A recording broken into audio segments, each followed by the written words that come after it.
Well, welcome and good morning to you all on this Mother's Day. So glad you can be with us here at First Parish Unitarian Universalist in Medfield, and welcome to all of you who are streaming in from home as well today.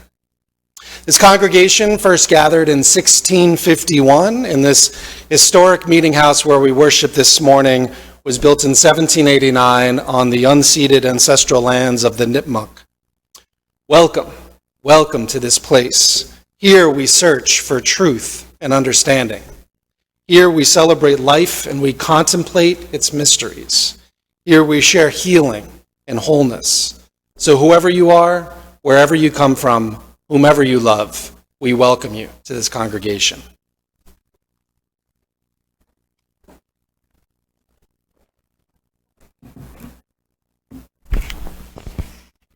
Should I say like the title? Something. All right. With love for mothers and for mothers.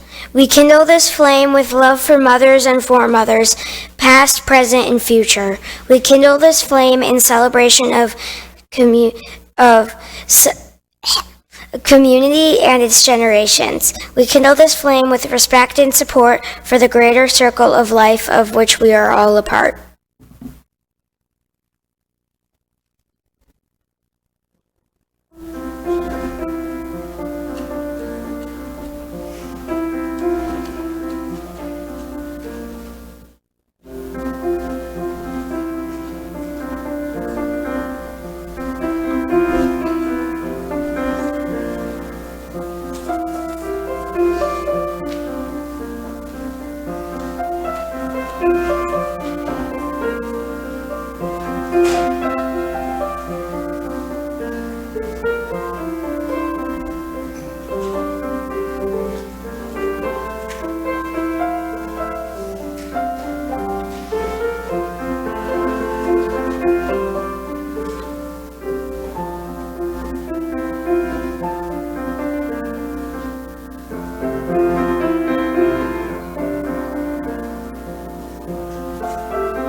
We come together this morning in praise and thanksgiving for the gift of life itself.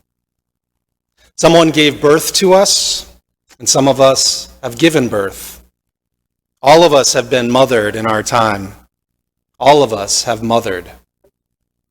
Let our time today be one of recognition that we arrive from so many places, from joy and delight, wistfulness and longing, and worry, unmet needs and unfulfilled dreams, from loss and sorrow, from loss and regret, all that life is made of. Mothers are made of too. Today we sing the songs of so many mothers who are single parents, foster parents, mothers who relinquished their young out of necessity, mothers who found their heart in adoption, mothers who left their children in 1,000 ways, mothers who rejoice, and mothers who mourn. We sing the songs of the grandmother, the auntie, the classroom teacher, the Sunday school teacher, the babysitter, the neighbor with endless cookies and time. There's a kind of love that we cannot live without.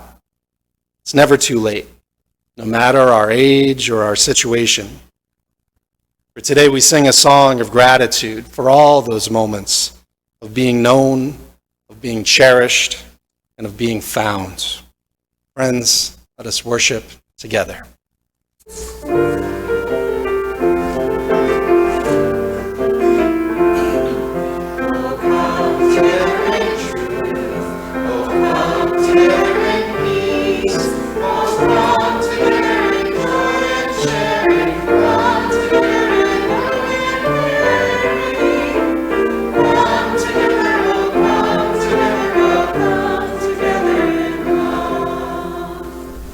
Please rise in body or in spirit for our opening hymn, Mother of All, number 91, in your gray hymnal.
Seated.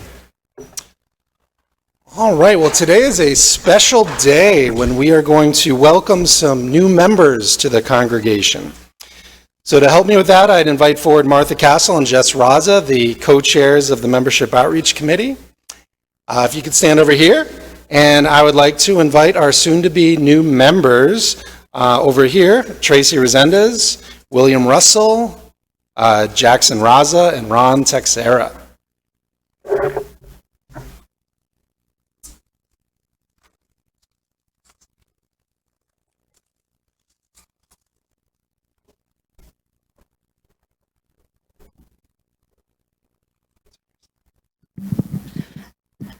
Well, good morning, everyone. I'm so thrilled to be part of this wonderful ceremony. It's one of my favorites of the year. But as Rev Dave said, I'm Martha, and along with Jessica, we are both the co-chairs of the Membership Outreach Committee. And we have the distinct honor of welcoming our 4 new members to First Parish. So, actually, all right. So yeah. So he stole my lines, so I'm gonna pass it on to Tracy Resendez and her husband Dave moved to Medfield in 2016. They have 2 daughters, Scarlett, 9.5, and Juliet, 7, as well as 2 cats, Bennett and Maxwell. Tracy is currently a full-time mother, part-time graduate student, contract wedding planner, and recreational tennis player. She will begin an internship in mental health counseling at Advocates Community Health Center in Framingham this fall and looks forward to serving others in times of need. Tracy has enjoyed getting to know members of FPUU over the past few months and is excited to join the community.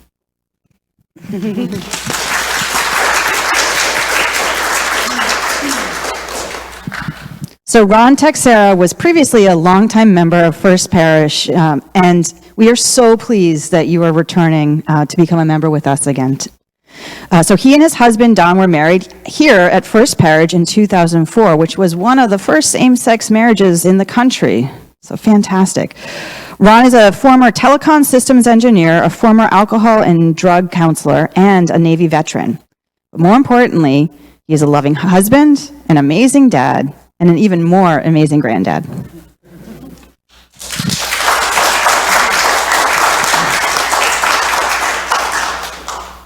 Jackson Raza has been attending First Parish UU since he was in first grade. He is currently a high school sophomore. It's funny that I'm reading this. Like I don't know him.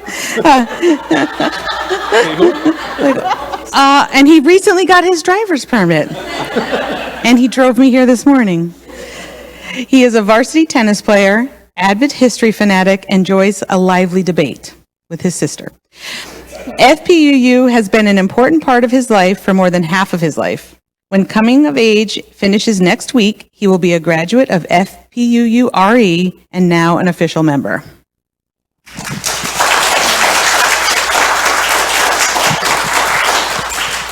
All right, so it does feel a little bit weird also to be welcoming William Russell as an actual member, given how small you were when I first started coming here, so it's amazing. But having been born in January 2007, he spent the first 8 years of his life in Roslindale.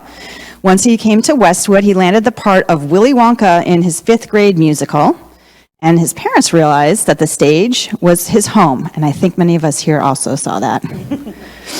He spent much of 6th and 7th grade living in Connecticut at the Godspeed Opera House, and he appeared in roughly 90 performances, each of The Music Man and Billy Elliot.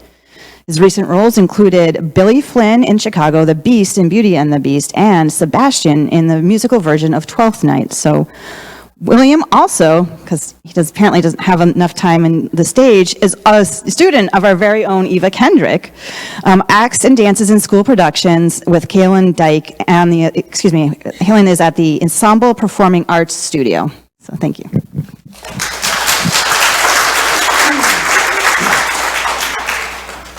The beliefs and principles of Unitarian Universalism as a whole, and of this congregation specifically, have resonated with Tracy, Ron, Jackson, and William, and they feel grateful to join this faith community. Here in this church, human beings have gathered for centuries, seeking a higher purpose and deeper life than they could have found alone. We're grateful today for all of you, that you have found your way here among us, and that you have decided to make a commitment to this faith community.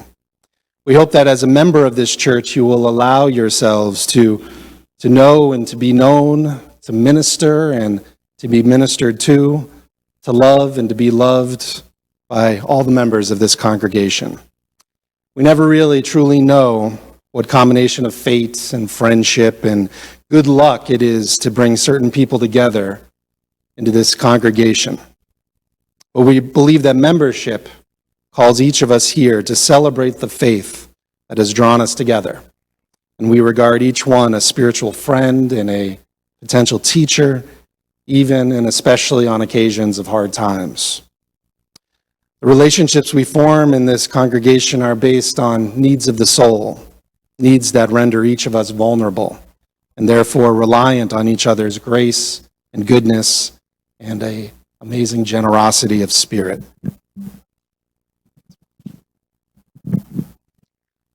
As members of this church, we pledge to be guardians of each other's spirits, to respect the ultimate privacy of everyone's human struggle, and to believe in everyone's inherent dignity. Finally, as members of this congregation, we know that we can always rely on the wisdom of our covenant, which reminds us of our true purpose in being together. So Tracy, Ron, Jackson, and William, are you ready to become members of this congregation?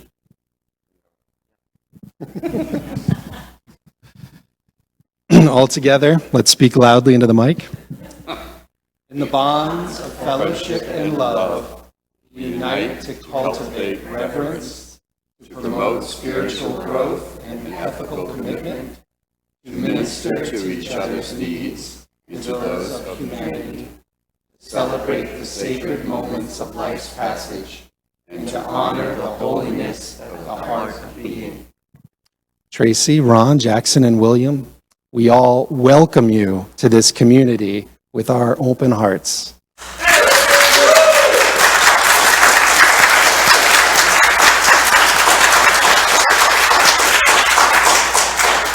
Now, to make it official, I would invite you down one by one to sign over here our official membership book, which has members going back a very long time, and you get to use the quill that Benjamin Franklin crafted out of a twig from his own oak tree.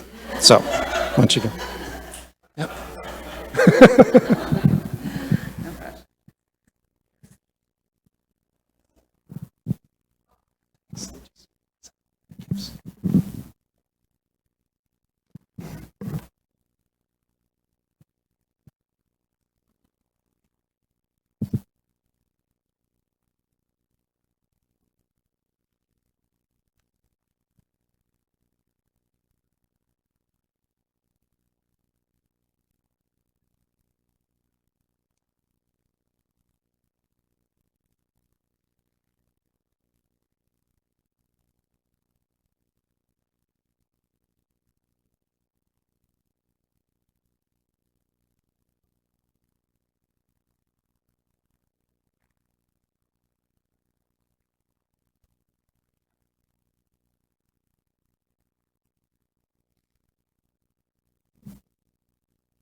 And before you go, we have a few little gifts, which I cannot take responsibility for, but Kristen, thank you very much for arranging it. So, William.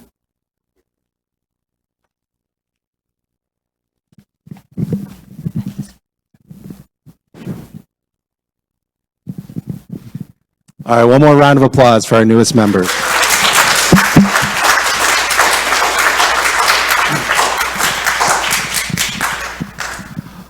All right, well, now I would invite forward Duncan Glover to lead us in our candles of joy and sorrow.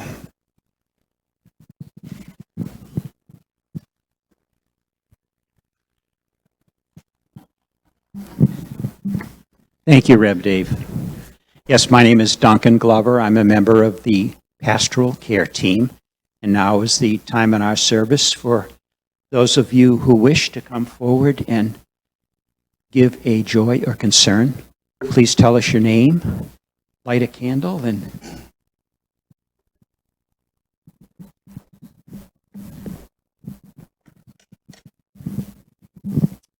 for all those we've lost recently or long ago, I'll now light our candle of remembrance.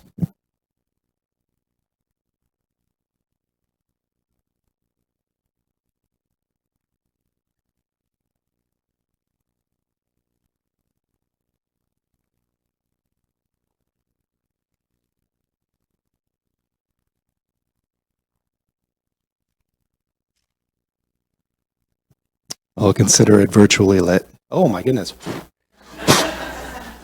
Whew. Exciting.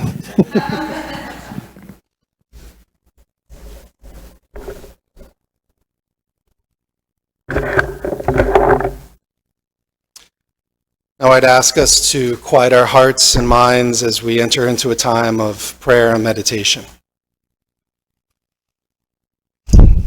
Spirit of love, Spirit of life, a guidance that is here among us, within us, around us. Today we hold so much joy in our hearts, with new people committing themselves to the work of this congregation, with moms and grandmoms and aunties and all of those caregivers who have helped to nurture us throughout our lives. So grateful.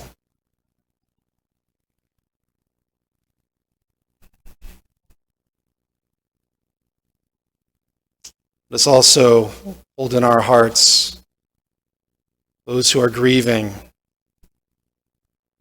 those who are remembering a caregiver long gone. It's going to be a difficult day for many. Let's remember to hold them in our hearts as well.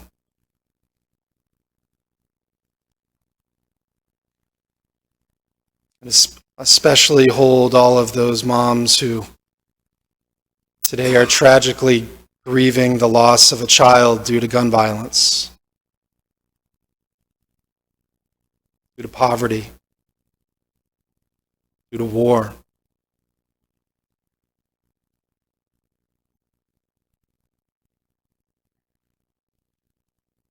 Today there is so much that this brings up. That tender mixture of joy and sadness, of gratitude and grace, sorrow and grieving.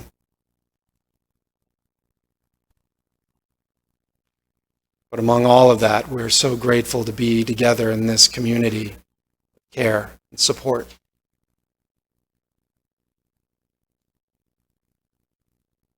Let's hold all of this in our hearts as we enter into a time of silent meditation.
Amen.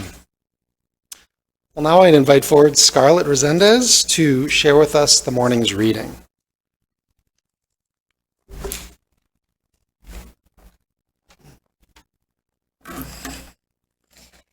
The Many Names for Mother, Father, Parent by Janet H. Bowering. Blessed is the person who feeds and warms, washes and comforts a child and soothes them in illness, for they shall be called caregiver. Blessed is the person who gives shelter and food, clothing, toys, books, and tools, for they shall be called provider. Blessed is the person who opens doors in the child's experience, who explains the puzzling and wonders at the mysterious, for they shall be called teacher.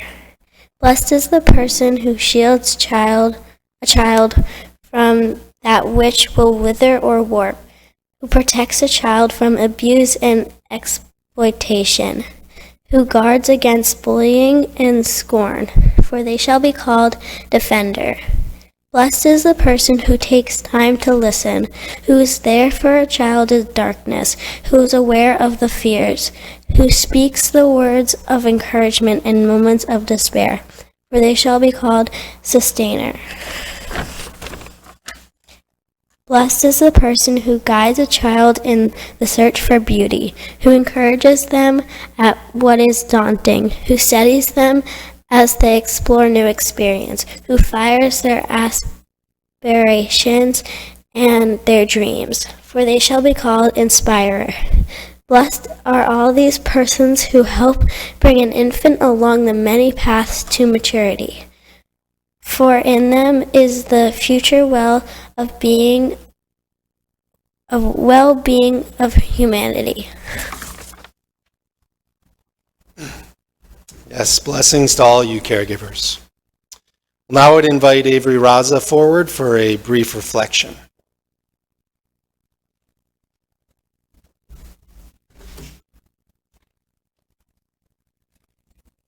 Someone who has taken care of me is my mom.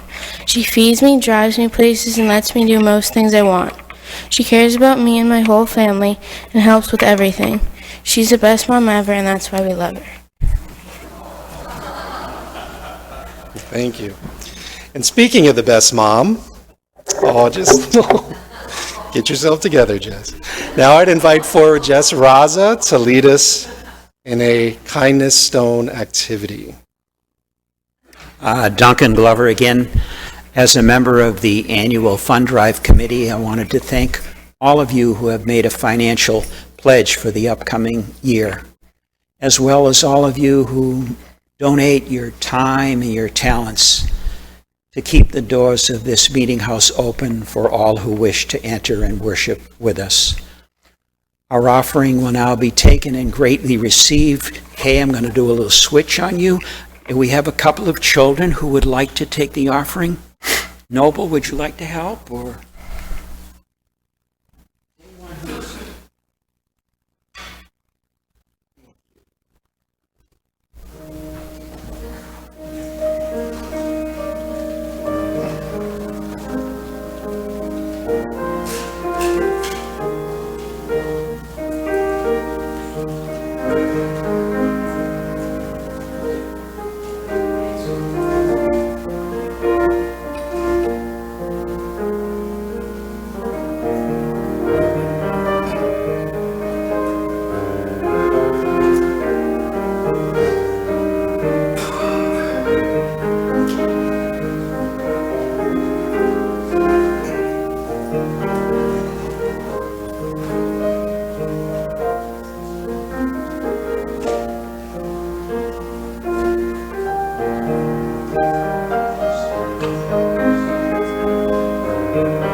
Now I'd invite forward Noble Castle to read a poem.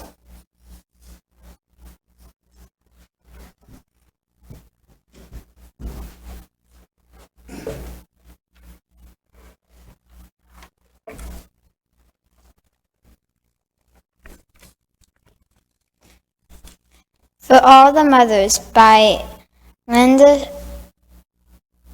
Do we have to read that part? Yeah. Okay.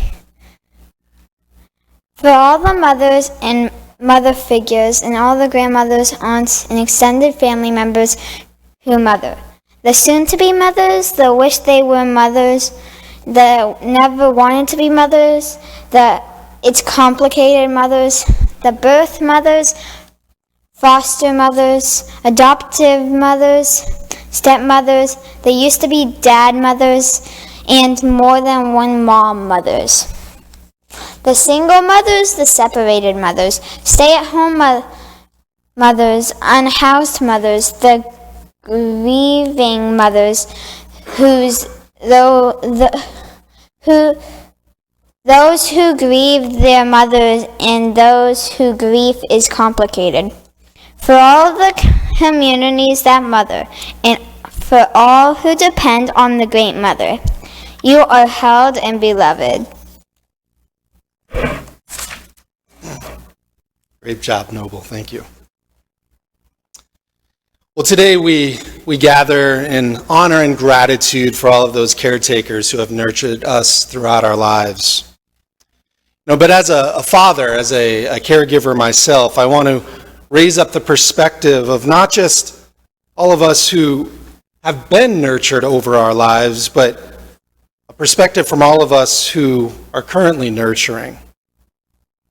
I wonder, what is it that the moms and dads and parents of all kinds, those of us who care for children, what we really want for them? A culture of peace and safety for our young ones? Perhaps a society in which our children can speak to others who differ from them with kindness and respect? A world where the next generation can learn to put aside our selfish impulses and learn to better care for our neighbors. That's what I want for my children, at least.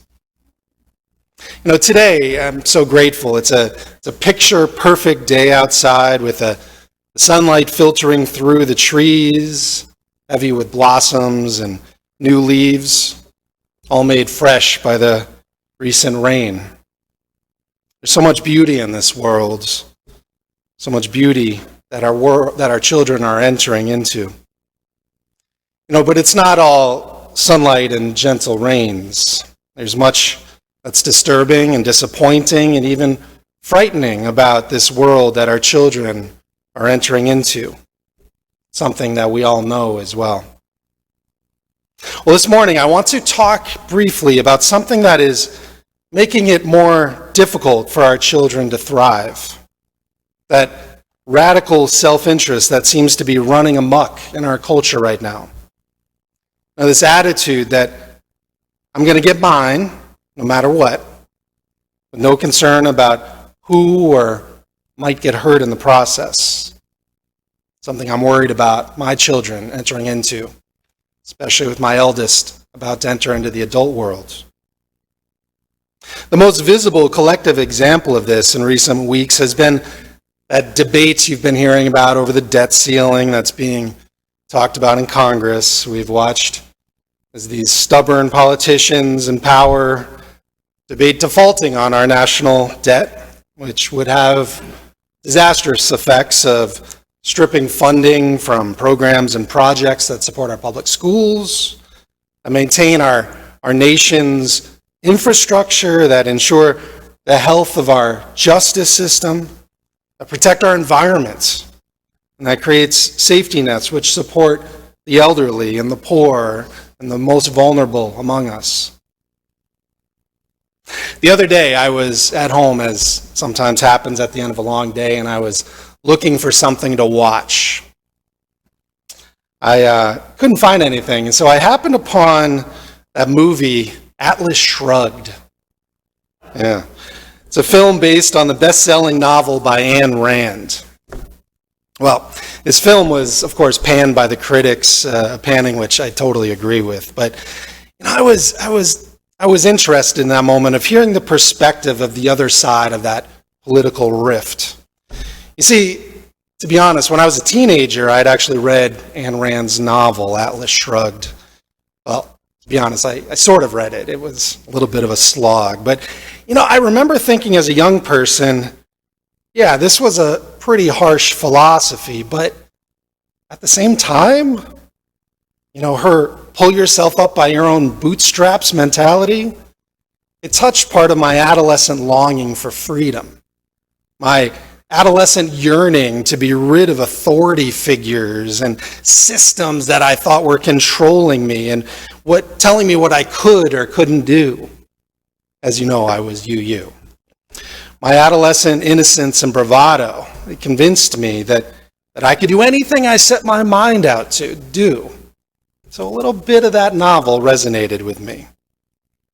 At the time, I would never say this out loud, I was intrigued by Ayn Rand.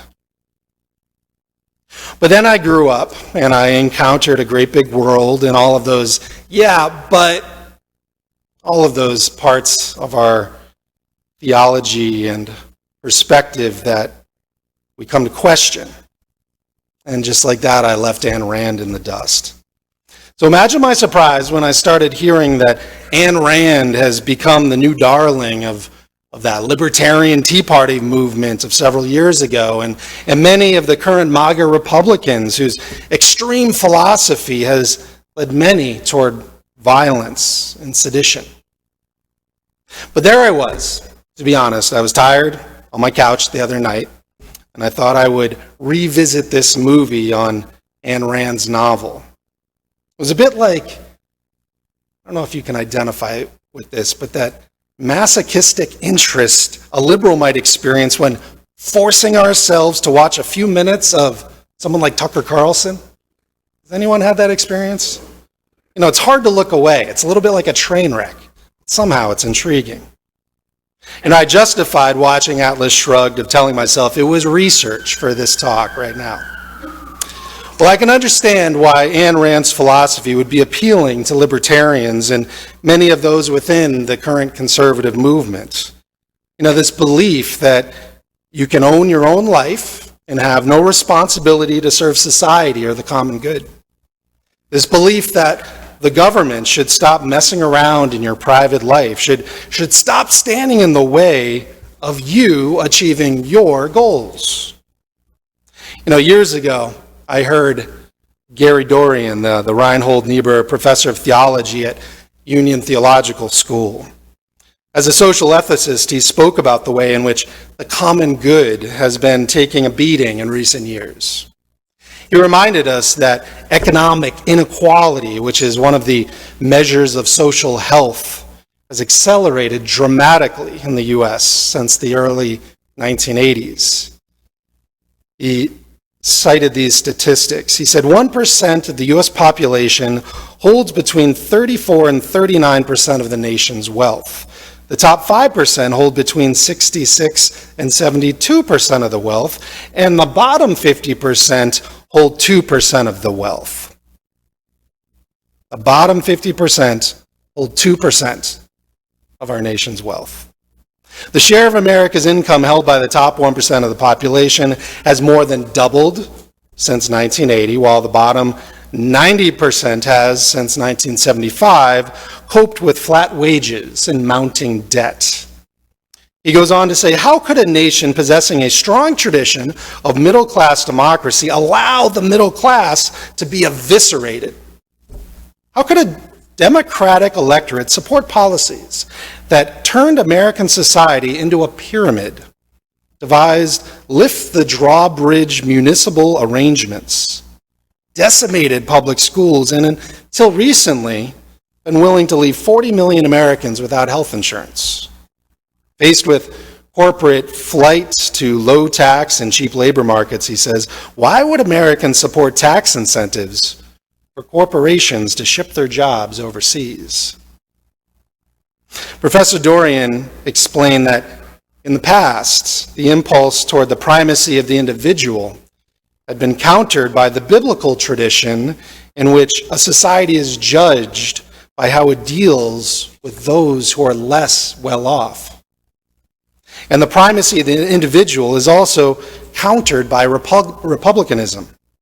You know, not the Republican Party that we know today, but the theory put forth so long ago by Aristotle and expressed by the founders of our nation.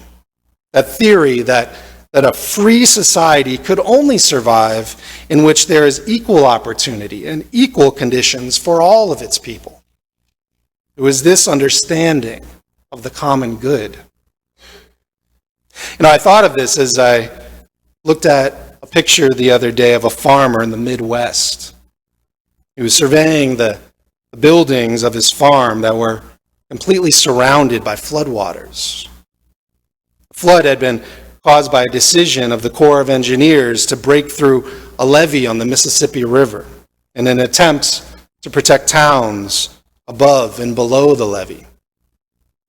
It was a decision grounded in the common good, not the rights of this individual farmer to have access to the land that supported his family. And what was this farmer thinking, I wondered? And what was he feeling?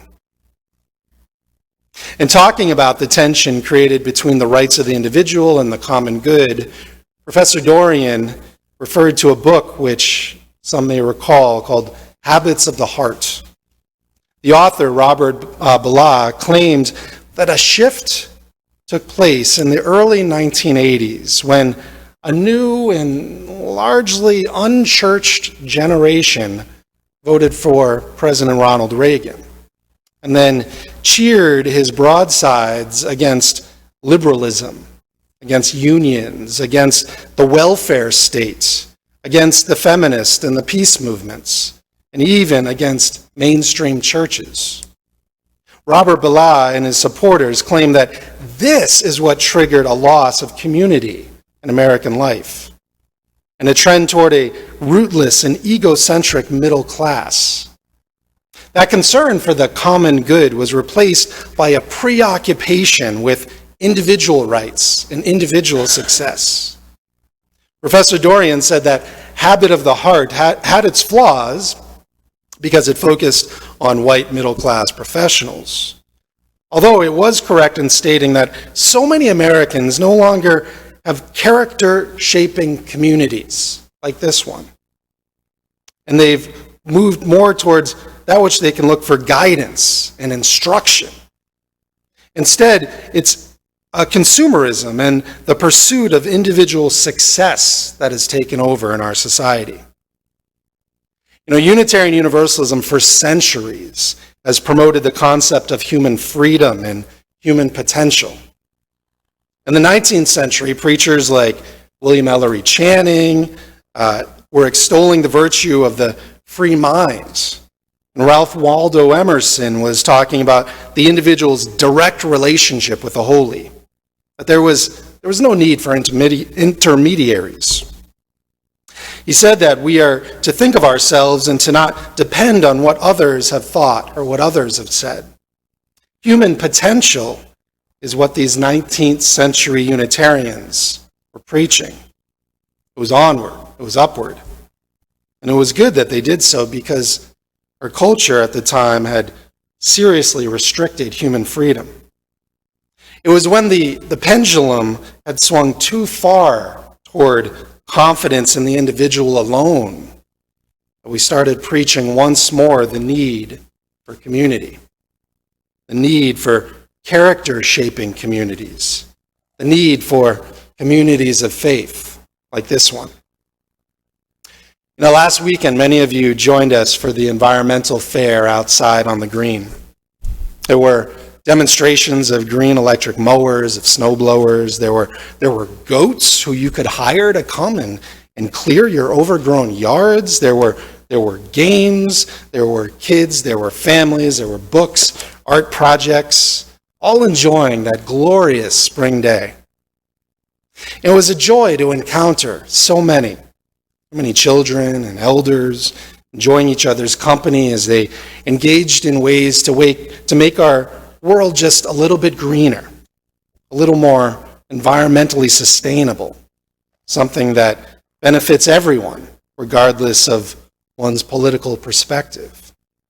What a wonderful testament that was to our UU faith, to our collective need to work together.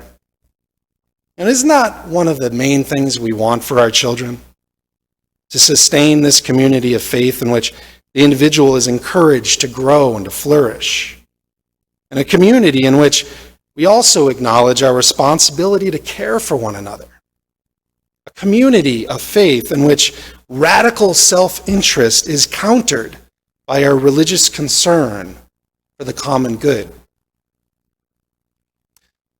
So on this Mother's Day, let us gaze upon our amazing children with gratitude and love. And as we do, let us promise to do what we can to make the world just a little bit more equitable, just a little bit more compassionate. And perhaps, most importantly, in today's toxic culture of hostility, let us teach them how to see the goodness in humanity in others, especially in those in which they might disagree. Isn't that what we all just want for our children? A world with just a little more kindness and understanding and love. I pray that it might be so. Amen. Well, please rise in body or in spirit for our closing hymn, The Human Light Can Touch the Flame, which is number 307.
In closing, I leave you with the words of Cheryl Strayed.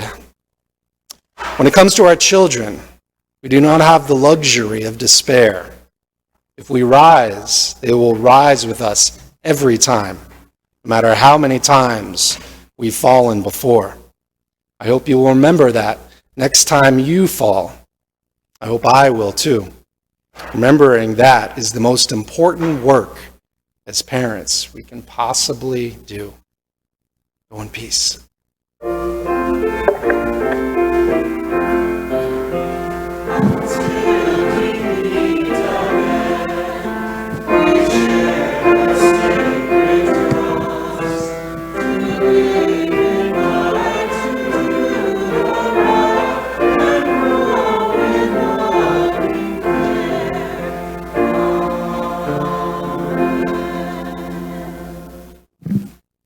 We'll now extinguish our chalice, but may its light and warmth stay in our hearts until we meet again. Here ends the worship. Let our service begin.